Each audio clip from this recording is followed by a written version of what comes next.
आमच्या वडिलांना ते माहिती नाही एवढं त्या काळाचं डॅम मंदिर आहे. त्याच्यानंतर डॅम झालेले असे आले. तर ह्या पुरातन काळातला हा घंटा आहे. म्हणजे माझ्या जन्माच्याही आधीपासून मी हा घंटा पाहतोय.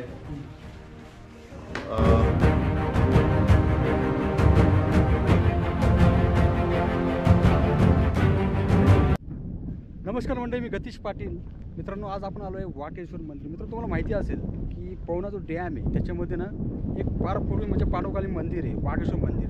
ते फक्त वर्षाला एक 3 ते 4 महिने ओपन असतं. कारण हे तुम्ही समोर बघू शकता, हा पवना डॅम आहे. याच्यात एवढं पाणी असतं ना की हा जे मंदिर जे आहे ते पूर्ण पाण्यात भरलं जातं आणि ते पाण्यात आपल्याला दिसत नाही. तर मित्रांनो, मी तुम्हाला पूर्ण मंदिर म्हणजे पूर्ण तो व्हिडिओ दाखवणार आहे. माझ्या चॅनल पण नवीन असेल, चॅनलला सबस्क्राईब करा, व्हिडिओ स्किप न करता व्हिडिओ कंटिन्यू बघा. मी तुम्हाला पूर्ण मंदिर दाखवतो. आज त्या मंदिराची अवस्था कशी आहे, काय आहे आणि पार्किंग वगैरे कसं आहे, काय आहे आणि तिथं ज्ञानेश्वर मुकुंदा डामाडे. तर आमच्याकडे आहे ना, आमच्या वडिलांना ते माहिती नाही एवढं त्या काळाचं डॅम मंदिर आहे. त्याच्यानंतर डॅम झालेले असे आले. तर ह्या मंदिराला पूर्वी लय लोक जोडून पडायची. सगळं मावळ इथे यायचं. बरोबर. हा मावळ इथं आल्यामुळं काय झालं, मंदिर पाण्यात बुडल्यामुळं थोडंसं कमी झाली लोकसंख्या. मग ते मंदिर पिंड आहे ना, ती तिथंच आहे, ती काही निघत नाही पिंड. मग ते आम्ही काशीवरनं पिंड आणली, तिथं ते मंदिर बनवलं वरती वाघेश्वर. हा तुमच्या गावात ना वाघेश्वर आहे, बरोबर का? हा. गावाचं नाव वाघेश्वर आहे? नाही, शिळीम तिकडे वागीश्वर हे तुमच्या वाघेश्वर गावातील सगळ्या गावांचं ते मंदिर आहे. बरोबर आहे. हा. पण वागीश्वर वाघेश्वर गावाचं नाव आहे. हा, वागीश्वर आणि गाव. वाघेश्वर गावामध्ये वाघेश्वर मंदिर आहे. आहे. बरोबर. हा. बरं, मी म्हणतो हे जे मंदिर आहे, हा. हे खूप सुंदर मंदिर. किती वर्षापासून तुम्ही बघत असाल हे मंदिर? हे मंदिर किती वर्षापासून तुम्ही बघतात त्या मंदिरला? ह्या मंदिरला काय आम्ही बऱ्याच वर्षापासून बघतो ते. म्हणजे 1-2 पिढी 3 पिढी? हा, 2 पिढी. मग तेव्हाचं बांधकाम आहे ना हे हा. सर्व. तर यात्रा वगैरे कधी असते आपली? यात्रा महाशिवरात्र. महाशिवरात्री मोठी यात्रा असते. हा. असं आहे का? हा, मोठी यात्रा असते. आता काय झालंय, यात्रा तिथं भरत नाही पाणी असल्यामुळं. बरोबर. तर यात्रा आता वरच्या मंदिरात भरते अशी आली त्याला. त्यावरनं लोकांची गैरसोय झाल्यामुळे आपली तिथं ते भरू लागली यात्रा. असं आहे का? हा, अशी आली. मग तुम्हाला काय वाटलं की हे जो वाघेश्वर मंदिर आहे, तुम्हाला कसं काय प्रभाव वाटला एवढ्या दिवसापासून? नाही देवाची छत्रछाया कशी वाटली? नाही, देवाची यात्रा उलट आनंदी आहे आम्हाला इथं. आनंदी. हा, आनंदी. आम्हाला काही कमीपणा नाही इथं. बरं, मी काय म्हणतो, हे वाघेश्वर मंदिर तुमचं इथं आहे, या गावात आहे. हे गावाचं नाव काय आहे? शेम. गावाचं नाव काय आहे? हे वागीश्वर आहे. वाघेश्वर गाव आहे. हेच मी चरुलीला वाघेश्वर मी पाहिलेलं आहे. मी वाघोलीला वाघेश्वर पाहिले. ते वेगळे आहेत का? ते वेगळे वेगळे. हा, शिळीम वेगळे. मित्र, सर्वप्रथम आलो ना आपण, हे गाव आहे शिम नावाचं गाव आहे, त्याच्या पुढून आलो ना तर त्या गावातून तुम्हाला यायला रस्ता आहे. हे जुने वाघेश्वर मंदिर आहे, तिथून तुम्ही येऊ शकता. आल्यानंतर तुम्हाला या साईडला तुम्ही पार्किंग करू शकता. आता पार्किंग केल्यानंतर तुम्हाला इथं कोणताही चार्ज नाही आहे.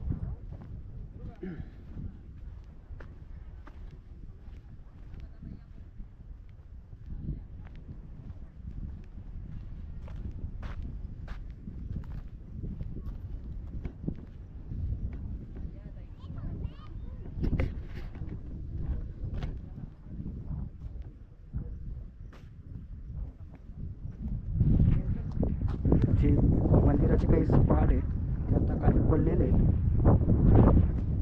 कारण हे सर्व दगड आहेत. हे सर्व मंदिराचे अवशेष दिसतात, समोर तुम्हाला दिसत असेल.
इथं बघू शकता,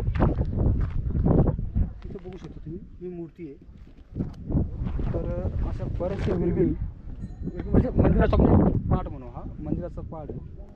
हा बराचसा ढासळलेला आहे आणि तुम्ही बघू शकता त्याला पूर्ण साईजने ते लावलेले आहेत. हा 2 3 4 5 आणि इकडं पण बघू शकता, इकडं पण बघू शकता.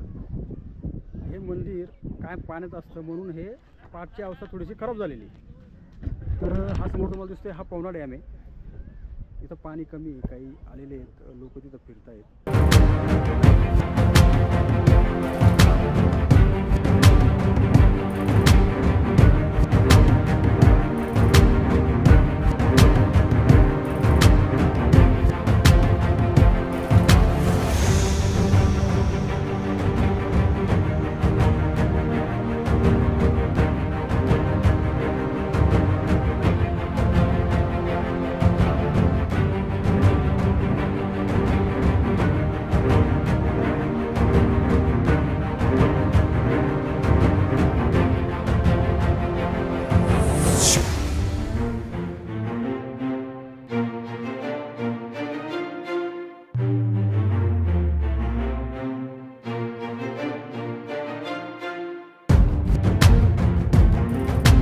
नमस्कार, माझं नाव संतोष कडू.